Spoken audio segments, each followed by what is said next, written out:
পর্যায় সারণী class 11 part 4। যারা পর্যায় সারণীর ওপর আগের পার্টগুলো দেখোনি, ডেসক্রিপশন বক্সে লিঙ্ক দেওয়া রয়েছে, অবশ্যই এই পার্টগুলো দেখে নিও, কারণ পার্ট 4 বোঝার জন্য। আচ্ছা, আজ আমরা পিরিয়ডিক প্রপার্টিজ আলোচনা করছিলাম। আজকে যেটা আলোচনা করব সেটা হচ্ছে আয়নন বিভব। আয়নন বিভব বা আয়নাইজেশন এনথালপি। দেখো, আয়নাইজেশন এনথালপি বা আয়নাইজেশন পোটেনশিয়াল বলে, এটাকে সংক্ষেপে আমরা আইপি বা আইই দিয়ে প্রকাশ করি। প্রশ্ন হচ্ছে এই আয়নন বিভব বা আয়নাইজেশন এনথালপি বা আয়নন বিভব এটা কি? এটা পড়তে গেলে আমাদের 4টে পয়েন্ট আকারে লিখে নিয়েছি আমি, তাহলে কাজটা বুঝতে সুবিধা হবে। বলা হচ্ছে ভূমিস্তরে গ্যাসীয় বিচ্ছিন্ন পরমাণু। তাহলে এখানে 3টে পয়েন্ট রয়েছে, একটা হচ্ছে ভূমিস্তরে, একটা হচ্ছে গ্যাসীয়, আর একটা বিচ্ছিন্ন এবং পরমাণুর হতে হবে। তার মানে দেখো ব্যাপারটা কি, ভূমিস্তর মানে কি? ভূমিস্তর হচ্ছে সবচেয়ে কম শক্তির স্তর, অর্থাৎ ইলেকট্রন আমরা জানি শক্তি দিলে কি হয়, নিম্ন শক্তি থেকে উচ্চ শক্তি স্তরে লাফায়। তাই ইলেকট্রন নিম্ন শক্তি স্তরে থেকে উচ্চ শক্তি স্তরে যে লাফাচ্ছে, সেই লাফানোটা যাবে না, মানে অর্থাৎ একদম ইলেকট্রনটা নিম্ন শক্তি স্তরে থাকবে। তাহলে বললাম ভূমিস্তরে অর্থাৎ সর্বনিম্ন শক্তি স্তরে, গ্যাসীয় অর্থাৎ পরমাণুটাকে গ্যাসীয় হতে হবে এবং বিচ্ছিন্ন হতে হবে, মানে আলাদা করে কোনো বন্ধনে যুক্ত হলে হবে না। তাহলে ভূমিস্তরে গ্যাসীয় বিচ্ছিন্ন পরমাণুর সর্ববহিস্থ কক্ষে বা যোজ্যতা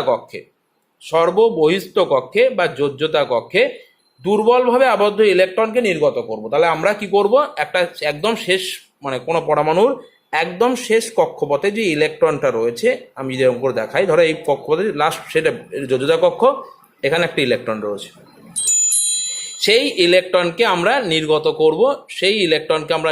করব, যাতে সেই ইলেকট্রনটা আমরা নির্গত করব, সর্ববহিস্থ কক্ষে দুর্বলভাবে আবদ্ধ ইলেকট্রনকে নির্গত করব।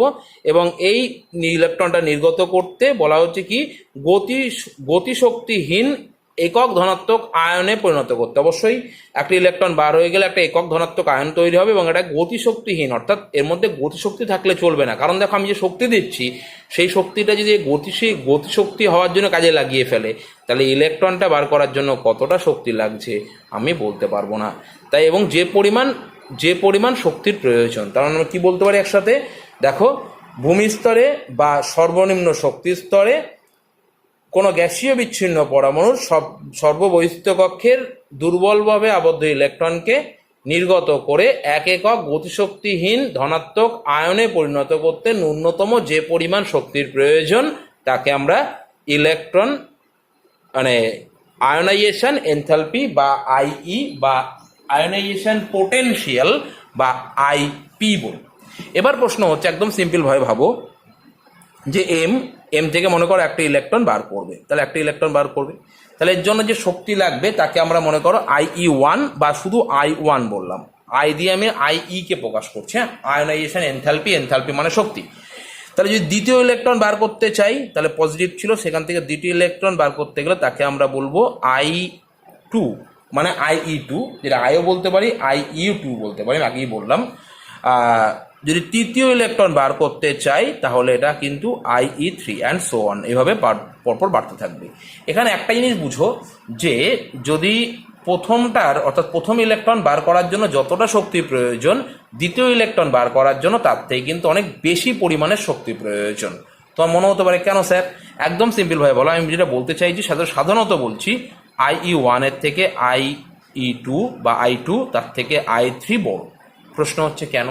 একদম সিম্পলভাবে দেখো, যে কোনো একটা পরমাণু রয়েছে, তার থেকে একটা ইলেকট্রন বার করছো, তাহলে প্রথম ইলেকট্রনটা বার করার সময় তাহলে সে একটা ইলেকট্রন দেবে।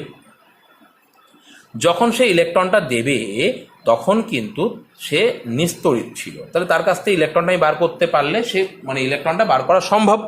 কিন্তু যখন দ্বিতীয় ইলেকট্রন বার করছো, দেখো কার কাছ থেকে বার করছো, M পজিটিভ, অর্থাৎ ধাতুটা অলরেডি পজিটিভ হয়ে গেছে। তাহলে যে পজিটিভ হয়ে গেছে তার তো ইলেকট্রনের ঘাটতি রয়েছে, তাহলে যে পজিটিভ অর্থাৎ তারই দরকার ইলেকট্রন, তুমি তার কাছ থেকে জোর করে ইলেকট্রন বার করতে চাইছো, তাহলে তার সেখান থেকে ইলেকট্রন বার করতে গেলে অনেক বেশি কষ্ট করতে হবে। অর্থাৎ যেহেতু এটা M+ হয়েই বসে আছে, তার কাছ থেকে ইলেকট্রন নির্গত করা মানে আমাদেরকে আরও শক্তি প্রয়োগ করতে হবে। সেই জন্য আমি এটাকে বললাম, মানে দ্বিতীয়টার জন্য বেশি, তৃতীয়টা আরও বেশি। তাহলে এইভাবে আমরা এটা বার করতে পারি। এবার প্রশ্ন হচ্ছে, এই যে IE বা IP যে মানটা আমি বলছি, সেটা আমরা কি দিয়ে, মানে তার এককটা কি দিয়ে প্রকাশ করি? নর্মালি এটাকে আমরা ইলেকট্রন ভোল্ট এককে প্রকাশ করি। ইলেকট্রন ভোল্ট এককে প্রকাশ করি। শক্তির যে একক ইলেকট্রন ভোল্ট, সেই এককে প্রকাশ করি। সেটা 1 ইলেকট্রন ভোল্ট যদি আমরা কিলো ক্যালোরিতে বলি, আমরা জানি 1 ইলেকট্রন ভোল্ট এটা অবশ্যই পার অ্যাটমে যদি বলি, এবং এটা মনে রাখবে যে 1 ইলেকট্রন ভোল্ট পার অ্যাটম, মানে প্রত্যেকটা অ্যাটমের জন্য যদি 1 ইলেকট্রন ভোল্ট হয়, তাহলে সেই মানটার ক্ষেত্রে সেই মানটাই হবে পার কুলমে 23.06 কিলো ক্যালোরি পার মোলে। এটা কিন্তু মোল অফ অ্যাটম, মানে পার মোল অফ অ্যাটম আসবে, মানে অ্যাভোগাড্রো সংখ্যক মোলের জন্য কিলো ক্যালোরিতে আসবে 23.06, আর কিলো জুলে আসবে 96.5, আর এটা আসবে 96.5 kilo joule per mole of atom. এটা যদিও এককগুলো কোনো ব্যাপার নেই এখানে। এবার প্রশ্ন হচ্ছে, এই যে আয়নায়ন বিভব বা ইলেকট্রন বার করার জন্য যে শক্তি লাগবে, সেই শক্তি কোন কোন বিষয়ের উপর নির্ভর করে? প্রথমে যেটা নির্ভর করে সেটা হচ্ছে পরমাণুর আকার। পরমাণুর আকার কিভাবে নির্ভর করে? নর্মালি পরমাণুর আকার যদি বড় হয়, দেখো একদম সিম্পলভাবে আমি একটা উদাহরণ দিয়ে আসছি। পরমাণুর আকার যদি বলার সময় আমি একটা কাজ করি, সোডিয়াম আর পটাশিয়াম বলি।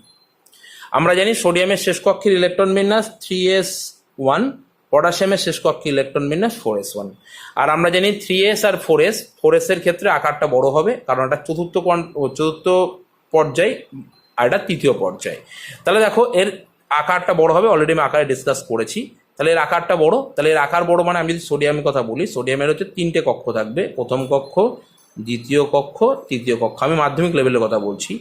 আর পটাশিয়ামের ক্ষেত্রে এর 4টে কক্ষ, প্রথম কক্ষ, দ্বিতীয় কক্ষ, তৃতীয় কক্ষ এবং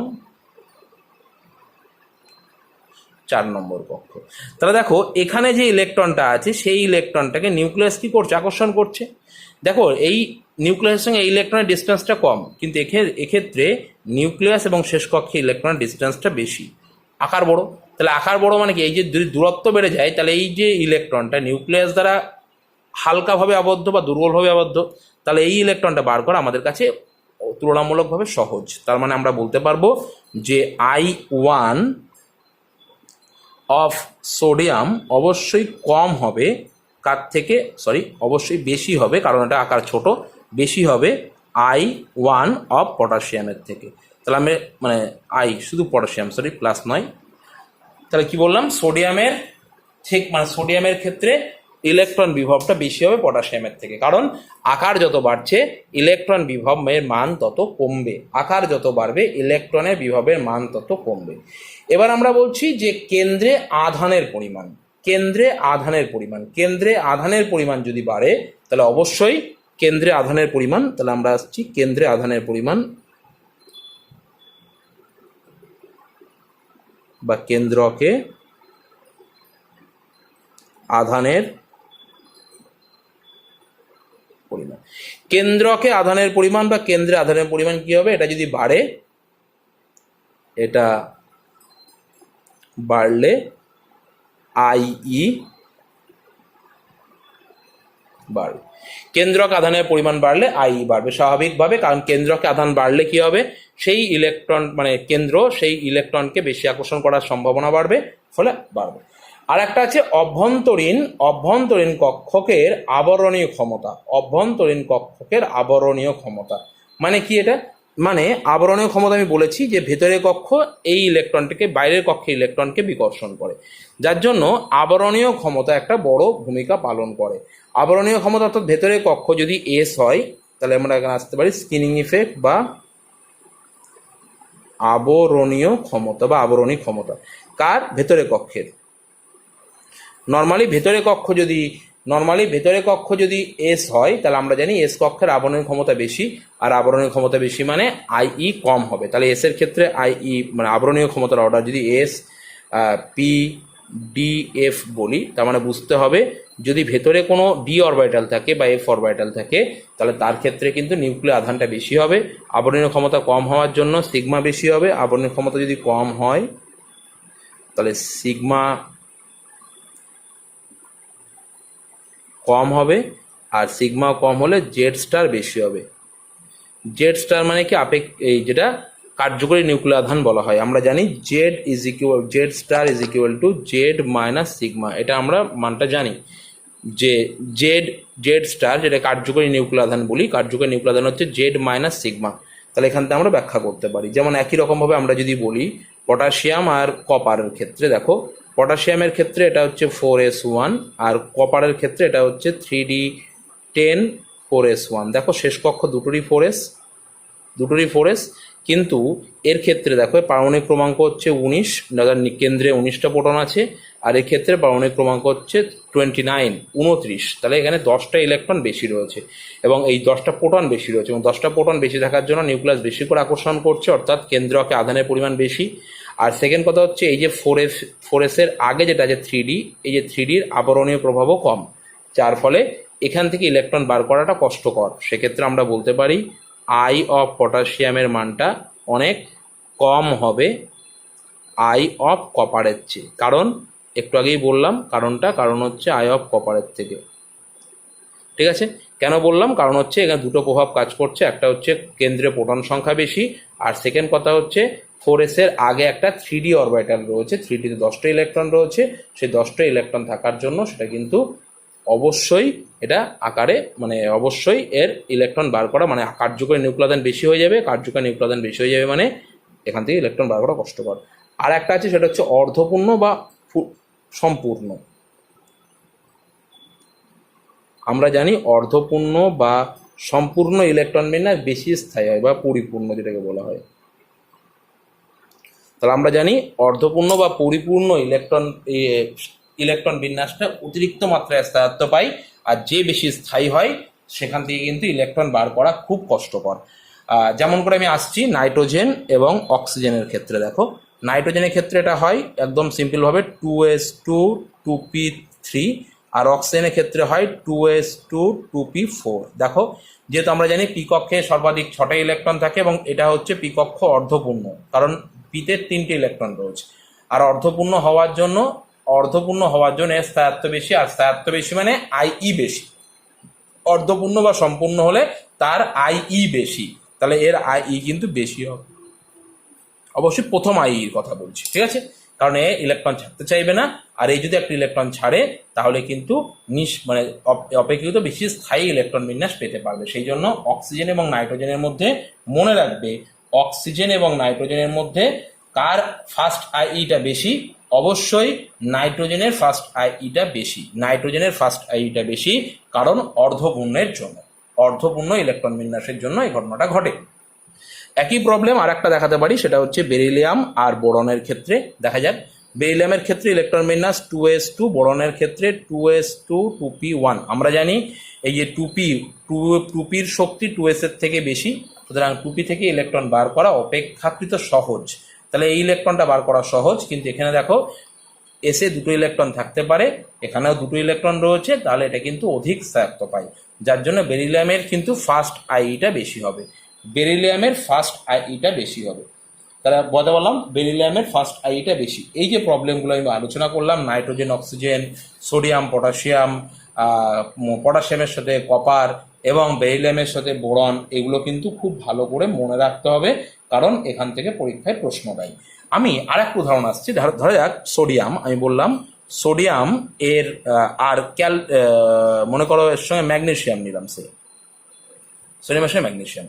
বলা হচ্ছে IE1 তুলনামূলক বলছি, এর ক্ষেত্রে এটা কম, এর ক্ষেত্রে এটা খুব কম আর কি, এর ক্ষেত্রে তুলনামূলকভাবে বেশি। আমি কিন্তু বেশি বলতে তুলনামূলকভাবে বলছি। আর IE2 যদি বলি, IE2 এর ক্ষেত্রে অনেক বেশি, তুলনামূলকভাবে এর কম। প্রশ্ন হচ্ছে এরম কেন হয়? মানে সোডিয়ামের ক্ষেত্রে ফার্স্ট আইইটা কম, কিন্তু ম্যাগনেসিয়ামের ক্ষেত্রে সেকেন্ড আইই সোডিয়াম অপেক্ষা কম কেন? তার কারণ হচ্ছে ইলেকট্রন বিন্যাস দেখলেই আমরা এটা খুব ক্লিয়ারলি বুঝতে পারবো। সেটা হচ্ছে দেখো Na এর ইলেকট্রন বিন্যাস হচ্ছে 3s1, আর ম্যাগনেসিয়ামের ইলেকট্রন বিন্যাস হচ্ছে 3s2। তাহলে দেখো সোডিয়ামতে একটা ইলেকট্রন যদি ছাড়ে তাহলে যদি তৈরি হবে সেটা হচ্ছে সোডিয়াম প্লাস। এটা হচ্ছে নিষ্ক্রিয় গ্যাসের মতো ইলেকট্রন বিন্যাস, এটা হচ্ছে 2s2 2p6, কারণ এই যে 3s এর আগে 2s2 2p6 ছিল, এটা হচ্ছে নিষ্ক্রিয় গ্যাস, মানে স্থায়িত্ব বেড়ে গেছে। তাহলে এর জন্য সে শক্তি দেয়, তাকে আমরা IE1 বলবো। তাহলে IE1 অর্থাৎ সোডিয়াম একটা ইলেকট্রন ছেড়ে স্থায়ী হয়ে গেছে, সুতরাং এ স্টেবল, এ স্থায়ী। কিন্তু এর কাছ থেকে তুমি আর একটা ইলেকট্রন বার করতে চেষ্টা করো, মানে সেকেন্ড IE দিয়ে, মানে ইলেকট্রন বার করে সোডিয়াম বাই পজিটিভ তৈরি করতে চেষ্টা করো 2 একক ধনাত্মক, সেটা কোয়াইট ইম্পসিবল, এটা বাস্তবে সম্ভবই না, কারণ এটা নিষ্ক্রিয় গ্যাস, ইলেকট্রন বিন্যাস লাভ করেছে, এটা সম্পূর্ণ স্থায়ী ইলেকট্রন বিন্যাস, এ কখনোই আর ইলেকট্রন ছাড়তে চাইবে না। কিন্তু ম্যাগনেসিয়ামের ক্ষেত্রে কি হবে দেখো, যদি প্রথম ইলেকট্রনটা ছাড়ে তাহলে যেটা তৈরি হবে সেটা হচ্ছে ম্যাগনেসিয়াম প্লাস, এর ইলেকট্রন 3s1, তাহলে এর কিন্তু এখনো পর্যন্ত স্থায়ী ইলেকট্রন বিন্যাস পায়নি, তাই এ আবার ইলেকট্রন ছেড়ে সেকেন্ড আইটা নিয়ে ইলেকট্রন ছেড়ে এটা কিন্তু ম্যাগনেসিয়াম 2+ তৈরি হবে, যেটা কিন্তু 2s2 2p6, এটা স্থায়ী হলো। তার মানে দেখো তাহলে এ কি হচ্ছে, একটা ইলেকট্রন ছেড়ে স্থায়ী হতে পারছে না, সেই জন্য ও সেকেন্ড ইলেকট্রনটাও ছেড়ে দিয়ে নিষ্ক্রিয় গ্যাসের মতো ইলেকট্রন বিন্যাস লাভ করবে। আর সোডিয়ামের ক্ষেত্রে কি হচ্ছে, একটা ইলেকট্রন ছাড়ার পর স্থায়ী ইলেকট্রন বিন্যাস লাভ করতে পারছে, সেই জন্য সে কিন্তু নর্মালি ইলেকট্রন সেকেন্ড ইলেকট্রনটা কখনোই ছাড়বে না। ওই জন্য সোডিয়াম বাই পজিটিভ কখনো পাওয়া যায় না, ম্যাগনেসিয়াম সবসময় 2 একক ধনাত্মকে আধান পাওয়া যায়। তাহলে আমরা যে পরের সারণী বরাবর দেখি, নর্মালি এদিক থেকে গেলে এদিকে IE-র মানটা নর্মালি বাড়ে, ওই ব্যতিক্রম হাফ ফিল্ড ফুল ফিল্ডের গল্প আসবে। আর ওপরের থেকে নিচের দিকে গেলে নর্মালি IE-টা কমে। এখানে একটা কথা বলি, ল্যান্থানাইট বা অ্যাক্টিনাইটের ক্ষেত্রে এটা কিন্তু IE-র মানটা যতটা কমার কথা ছিল ততটা কমে না। যদি এর আগে কখনো 4f অরবিটাল বা 3 মানে 4f বা 5f এরকম অরবিটাল যদি থেকে যায়, তাহলে যে হারে কমার কথা হয় সে হারে কমে না, বরঞ্চ একটু বেড়ে যেতে পারে। এটা হচ্ছে এই কারণে, আমি কারণটা অলরেডি আলোচনা করেছি। এবার আমরা আরও একটা বিষয় আলোচনা করব, তাহলে এই যে পার্থক্যগুলো খুব ভালো করে পড়ে রাখবে। এরপরে আমরা আরও একটা বিষয় আলোচনা করব, সেটা হচ্ছে ইলেকট্রন আসক্তি। তাহলে এবার আমরা আসছি ইলেকট্রন আসক্তি।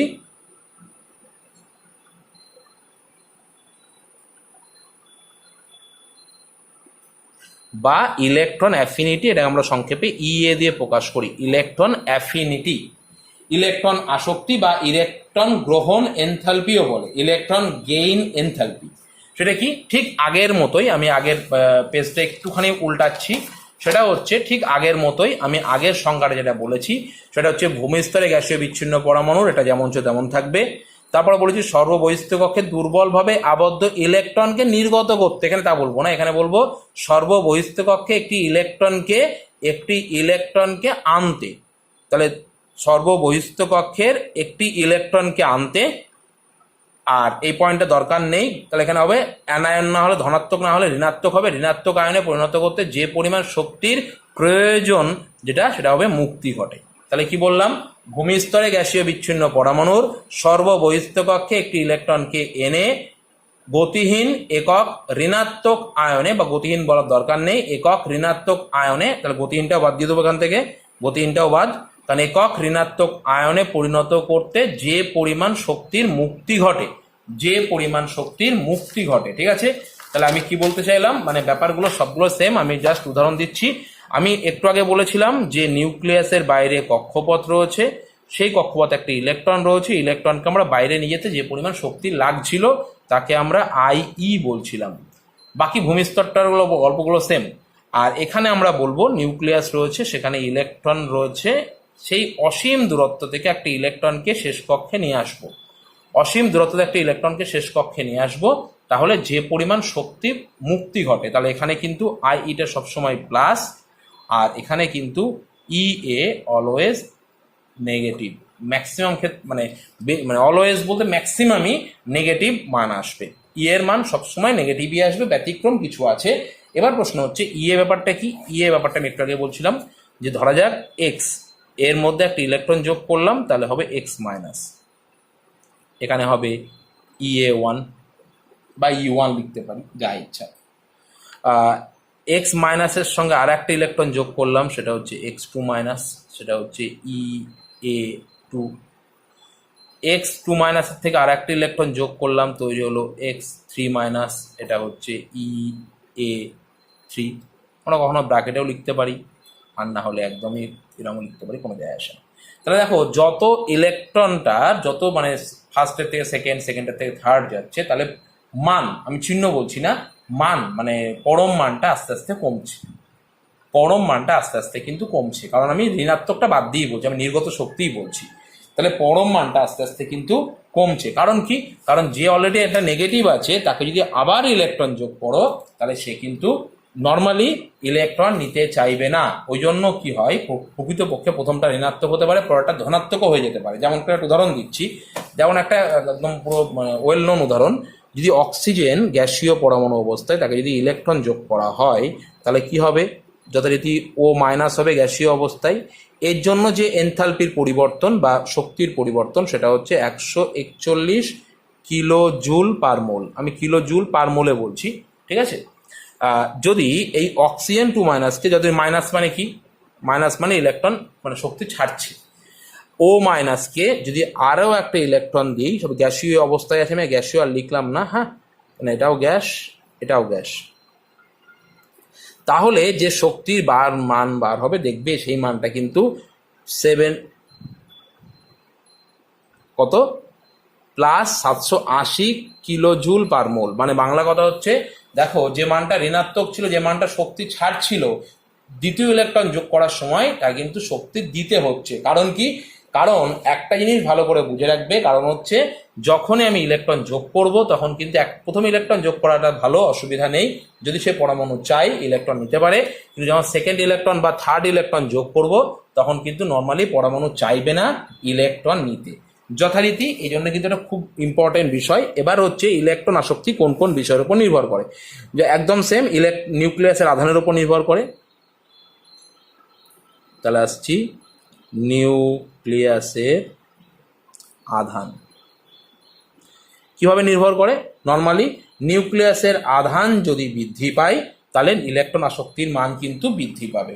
নিউক্লিয়াসের আধান যদি বাড়ে, তাহলে এটা বাড়লে তাহলে ইয়ে কি হবে,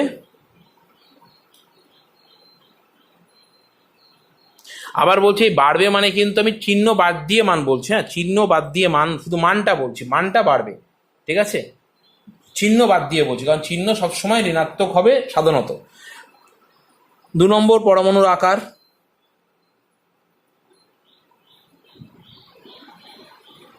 কি হবে, পরমাণুর আকার যদি বাড়ে, তাহলে ইয়ে কিন্তু কমবে, ইয়ে কিন্তু কমবে। তাহলে পরমাণুর আকার বাড়লে ইয়ে কি হবে, ইয়ে কমবে। কেন কমবে? কারণ দেখো, যদি পরমাণুর আকার বাড়তে থাকে, তাহলে যে ইলেকট্রনটা যোগ করছি সেই ইলেকট্রনকে নিউক্লিয়াস কম আকর্ষণ করবে। আর কম আকর্ষণ করবে মানে কি, অবশ্যই ইয়ের মান কমবে, এটা বলার অপেক্ষা রাখে না।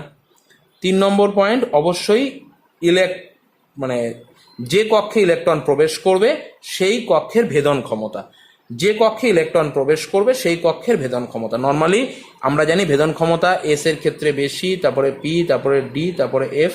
তাহলে এস অরবিটালে ইলেকট্রন যুক্ত হলে ইলেকট্রনের মানে এস কক্ষে যদি ইলেকট্রন যোগ হয়, যদি ইলেকট্রন যোগ হয়, তবে কি হবে, তবে ই এর মানটা কিন্তু সর্বাধিক হবে। ই এর মান, ধরো একই সম্ভাবনা রয়েছে, এস পি ডি এফ 4টে অরবিটালে ঢুকতে পারে, তাহলে যে শুধু এস এর মধ্যে ইলেকট্রন ঢোকে, ধরো সবগুলো মনে করো 4s 4p 4d 4f সবই রয়েছে, তাই নর্মালি এস কক্ষে ঢুকলে সেক্ষেত্রে কিন্তু এর মানটা বেশি হওয়ার কথা, ঠিক আছে। আর একটা আছে পরমাণুর ইলেকট্রন বিন্যাস, স্বাভাবিক ইলেকট্রন বিন্যাসের উপর তো নির্ভর করবেই, ইলেকট্রন বিন্যাস। নর্মালি যদি দেখা যায় যে কোনো একটা পরমাণুর ক্ষেত্রে ইলেকট্রন নিলে তার স্থায়ী ইলেকট্রন বিন্যাস হচ্ছে, যেমন আমি বলছি, ধরো গ্রুপ 17 মৌলগুলো যদি বলি, 17 ধরা যাক, ফ্লুরিন, ফ্লুরিনের ক্ষেত্রে কি হবে, ফ্লুরিনের ক্ষেত্রে কি হবে, ফ্লুরিনের ক্ষেত্রে শেষ কক্ষে ইলেকট্রন বিন্যাস 2s2 2p5। তাহলে দেখো যদি ফ্লুরিন যদি একটা ইলেকট্রন গ্রহণ করে, তাহলে এটা F মাইনাস তৈরি হবে, তার ইলেকট্রন বিন্যাস কি হবে 2s2 2p6। তার মানে ফ্লুরিন খুব সহজেই ইলেকট্রন নিতে চাইবে, ফ্লুরিন খুব সহজেই ইলেকট্রন নিতে চাইবে, তাহলে ই এর মানটা কি হবে, বেশি হবে। তাহলে ই এর মানটা কি হবে, নর্মালি বেশি হবে। আমি আবার বলছি, আমি শুধু মান বলছি চিহ্ন বাদ দিয়ে, কিন্তু ই এর মানটা বেশি হবে, ঠিক আছে। তাহলে নর্মালি কি হয়, এবার দেখো এটা গেল। এবার আমি যেটা বলছি, যেটা মানে ইলেকট্রন আসক্তির যেটা আমি বারবার বলছি। এবার যদি সেকেন্ড পিরিয়ড হয়, ধরো এবার আমি ক্লোরিনের কথা বলি, ভালো করে বলছো। ক্লোরিনের ক্ষেত্রে ইলেকট্রন বিন্যাস কি, এটা একটা ব্যতিক্রমী আসবে একটা ব্যাপার, মানে 3s2 3p5। তাহলে এ একটা ইলেকট্রন নিলে কি হবে, একটা ইলেকট্রন নিলে Cl মাইনাস তৈরি হবে, যার ইলেকট্রন বিন্যাস হবে 3s2 3p6। এবার প্রশ্ন হচ্ছে এরও স্থায়ী ইলেকট্রন বিন্যাস নর্মালি এরও এর মান বেশি হবে, কিন্তু প্রশ্ন হচ্ছে এর মানটা কার বেশি হবে এবং কেন। নর্মালি আমি কি বলেছি, দেখো বলেছি পরমাণুর আকার বাড়লে এর মান কমবে, তাহলে নিয়ম অনুযায়ী ক্লোরিনের ক্ষেত্রে এর মান কম হওয়ার কথা। আবার বলছি, আমি বলেছি পরমাণুর আকার বাড়লে এর মান কমবে, তাহলে দেখো এখানে 3s3p, এর দেখো 2s2p, তাহলে এটা জিনিস পরিষ্কার যে আকারের কথা যদি চিন্তা করো, আকার অবশ্যই ক্লোরিনের আকার বড় কার থেকে, ফ্লুরিনের থেকে। তাহলে ইলেকট্রন আসক্তি কি হওয়া উচিত, ইলেকট্রন আসক্তি ফ্লুরিনের আকার ছোট, তাহলে ফ্লুরিনের যদি আকার ছোট হয় এর মান বেশি হওয়ার কথা। কিন্তু ফ্লুরিনের একটা সমস্যা রয়েছে F মাইনাসে, সেটা হচ্ছে দেখো F মাইনাসের আকার ছোট এবং একটা নেগেটিভ রয়েছে, এবং নেগেটিভ থাকার জন্য ইলেকট্রন যে বিকর্ষণ অর্থাৎ শেষ কক্ষে একটা ইলেকট্রন যোগ করলে যে ইলেকট্রন বেড়ে যাচ্ছে, সেই ইলেকট্রন বিকর্ষণের মানের জন্য কিন্তু আমাদের মানে ফ্লুরিন মাইনাসটার স্থায়িত্ব হ্রাস পায়। সেই জন্য প্রকৃতপক্ষে এর কম হয়, এর কিন্তু ক্লোরিনের ক্ষেত্রে বেশি। শুধু ক্লোরিন না, দ্বিতীয় আর তৃতীয় পর্যায়ে যে কটা মৌল আছে সবগুলোরই সেম ঘটনা দেখা যায়। কারণ ফ্লুরিনের আকার ছোট বা দ্বিতীয় পর্যায়ের মৌলের আকার ছোট। তাহলে আমরা যদি দ্বিতীয় পর্যায় এবং তৃতীয় পর্যায়ের মৌলগুলোর কথা ভাবি, বিশেষ করে পরের মৌলগুলোর, যেমন করে বোরনের থেকে বেশি হচ্ছে অ্যালুমিনিয়াম, এটা দ্বিতীয় পর্যায়ে, তৃতীয় পর্যায়ে 13 নম্বর। একই রকমভাবে নাইট্রোজেনের থেকে বেশি হচ্ছে ফসফরাস, একই রকমভাবে অক্সিজেনের থেকে বেশি হচ্ছে সালফার, আর ফ্লুরিনের থেকে বেশি হচ্ছে ক্লোরিন। শুধুমাত্র ওই একটা ইলেকট্রন যোগ করলে যে ইলেকট্রন বিকর্ষণ হচ্ছে বা শেষ কক্ষে যে বিকর্ষণ হচ্ছে, সেই বিকর্ষণের জন্য এটা কিন্তু খুবই মানে পরেরটা কমে যায়। তাহলে অ্যাকচুয়ালি সর্বাপেক্ষা বেশি মানে সব থেকে বেশি, আমি আবার বলছি, আমি মান বলছি না, আমি চিহ্ন বলছি না, আমি মানের কথা বলছি, শুধু মান, চিহ্ন বাদ দিয়ে। তাহলে সবচেয়ে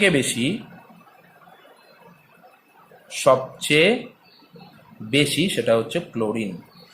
সব থেকে বেশি হচ্ছে ক্লোরিন, কারণ অ্যাকচুয়ালি ফ্লুরিন হওয়ার কথা ছিল, কিন্তু ফ্লুরিনের ওই ইলেকট্রন বেশি হয়ে যাওয়া, মানে ইলেকট্রন বিকর্ষণ বেশি হয়ে যাওয়ার জন্য সেটা কিন্তু কমে যাচ্ছে। আবার ক্লোরিনের পরে যখন আমি দেখো, যদি ফ্লুরিনের পরে ক্লোরিন বলি, তারপরে ব্রোমিন বলি, তারপরে আয়োডিন বলি, নর্মালি ওপর থেকে নিচের দিকে গেলে এর মানটা দেখো আকার বাড়ছে, তাহলে এর মানটা আকার বাড়লে, আমি একটু বলেছি আকার যদি বাড়ে এর মান কমবে, তাহলে যথারীতি এখানে এর মান কিন্তু কি হওয়া উচিত, এটা কিন্তু কম হওয়া উচিত। কিন্তু ব্যতিক্রম হয়ে যাচ্ছে প্রথম দুটোর, কারণ প্রথম দুটোর ক্ষেত্রে অ্যাকচুয়ালি ফ্লুরিনের থেকে ক্লোরিনের মানটা কম হওয়া উচিত, কিন্তু ক্লোরিন যাচ্ছে বেড়ে, কারণ ফ্লুরিনটা ওই একটা ইলেকট্রন যোগ করলে যে F মাইনাস তৈরি হবে, সেই F মাইনাসে ইলেকট্রন যে বিকর্ষণ বল বা শেষ কক্ষে ইলেকট্রনের মধ্যে যে বিকর্ষণ বল, যে স্কিনিং ইফেক্টের মতো আর কি, সেই বিকর্ষণ বলটা কিন্তু অনেক বেশি হয়ে যায়, আর বেশি হয়ে যায় মানে সে ইলেকট্রন গ্রহণ এনথালপি কিন্তু কমে যায়। নিষ্ক্রিয় গ্যাস যে মৌলগুলো রয়েছে বা নিষ্ক্রিয় মৌল হচ্ছে, ইলেকট্রন আসক্তির মান কিন্তু ধনাত্মক, কারণ নিষ্ক্রিয় গ্যাসের স্থায়ী ইলেকট্রন বিন্যাস রয়েছে, তারা কখনোই চাইবে না ইলেকট্রন নিতে। বিশেষ করে ধাতুর ক্ষেত্রে ইলেকট্রন আসক্তির মান খুব কম, কারণ ধাতুগুলো ইলেকট্রন নিতে চাইবে না, এরা ইলেকট্রন ছাড়তে চাইবে। ঠিক আছে, এবার আমরা আসছি তড়িৎ ঋণাত্মকতা বা ইলেকট্রোনেগেটিভিটি। তাহলে এগুলো কিন্তু খুব ভালো করে পড়ে রাখতে হবে। এবার আসছি তড়িৎ ঋণাত্মকতা। তড়িৎ ঋণাত্মকতা বলা হচ্ছে সমযোজী বন্ধনে আবদ্ধ, মনে করো এ আর বি সমযোজী বন্ধন করে আছে, সমযোজী বন্ধনে আবদ্ধ ইলেকট্রন জোড়কে নিজের কেন্দ্রের দিকে টেনে রাখার যে ক্ষমতা, তাকে আমরা বলি, তাহলে দেখে গেলে নর্মালি এটা বাড়বে আর কি, হ্যাঁ যাও, তাকে আমরা বলি যে সমযোজী বন্ধনে আবদ্ধ ইলেকট্রন জোড়কে নিজের কেন্দ্রের দিকে টেনে রাখার ক্ষমতাকে আমরা তড়িৎ ঋণাত্মকতা বলি। মনে রাখবে, তড়িৎ ঋণাত্মকতা এদিকে গেলে বাড়ে, তবে 18 নম্বর গ্রুপটা বাদ দিয়ে কিন্তু, হ্যাঁ 18 নম্বর গ্রুপটা বাদ দেওয়ার ওপর থেকে নিচে দিয়ে গেলে কমে। সব থেকে বেশি তড়িৎ ঋণাত্মক মৌল হচ্ছে ফ্লোরিন, এর মান আমরা যদি দেখি সেটা হচ্ছে 4.0 পাউলি স্কেলে। তারপর হচ্ছে অক্সিজেন, সেটা হচ্ছে 3.5, তারপর হচ্ছে ক্লোরিন বা নাইট্রোজেন, এর জন্য হচ্ছে 3.0। আর সর্বাপেক্ষা কম তড়িৎ ঋণাত্মক মৌল হচ্ছে সিজিয়াম বা ফ্রান্সিয়াম, সেটা হচ্ছে 0.7। সেটা সিজিয়ামও বলতে পারি বা ফ্রান্সিয়াম, দুটোরই 0.7 করে। এটা হচ্ছে সব থেকে কম তড়িৎ ঋণাত্মক, সবচেয়ে কম, আর এটা হচ্ছে সব থেকে বেশি।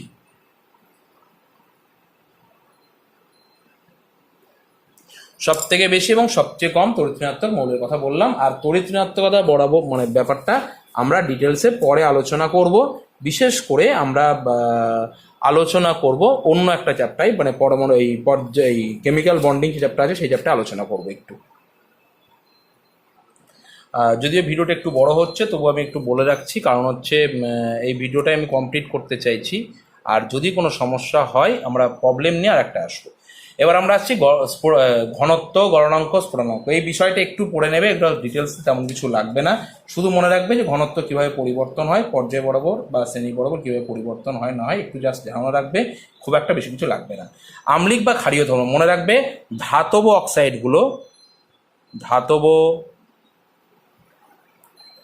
অক্সাইডগুলো নর্মালি ক্ষারীয় হয়,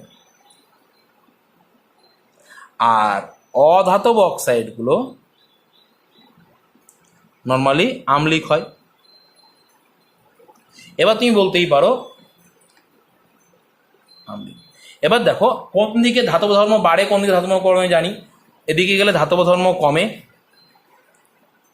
ধাতব ধর্ম কমে, আর এদিকে গেলে বাড়ে। তাহলে উপরের থেকে নিচের দিকে গেলে যদি পরমাণুগুলো ধাতব অক্সাইডগুলোর কথা বলি তাহলে অবশ্যই ক্ষারীয় ধর্ম বাড়বে। আর বাম দিক থেকে ডান দিকে যদি বলি ধাতব অক্সাইডগুলোর, তাহলে কিন্তু ধাতব ধর্ম কমবে, আর ধাতব ধর্ম কমলেই ক্ষারীয় ধর্মও কমবে। একদম সিম্পল জিনিস, কোনো কিছু তেমন দরকার নেই।